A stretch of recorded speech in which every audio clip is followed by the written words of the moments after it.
ஞாபக மறதி அப்படின்ற ஒரு வியாதியை பொறுத்தமட்டில் நம்ம 2 வகையாக பிரிக்கலாம். ஒன்று வந்து அம்னீஷியா சொல்கிறோம், ஒன்று டிமென்ஷியா சொல்கிறோம். அம்னீஷியா அப்படின்னா என்னென்னா, நிறைய பேருக்கு மூளையில் ஒரு கட்டி வரும், வலிப்பு சம்மந்தப்பட்ட பாதிப்புகள், இல்லை பக்கவாதம் சம்மந்தப்பட்ட பாதிப்புகள், இது மாதிரிலாம் வந்து அதனோட பாதிப்பாக ஞாபக மறதி அதிகப்படியாக இருக்கும். அதை வந்து நம்ம அம்னீஷியா சொல்கிறோம்.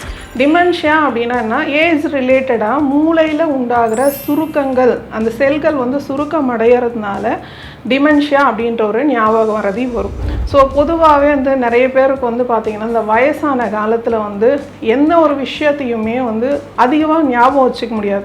இப்போ திடீர்னு ஒரு விஷயத்த பேசிகிட்டே இருப்பாங்க, ஒரு 5 மினிட்ஸ் கழித்து மறுபடியும் அந்த விஷயத்தை பற்றி திரும்ப கேட்பாங்க.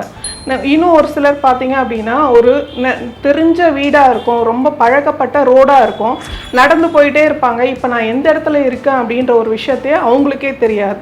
சிவம் மருத்துவமனை, ஆரோக்கியமே வரம்.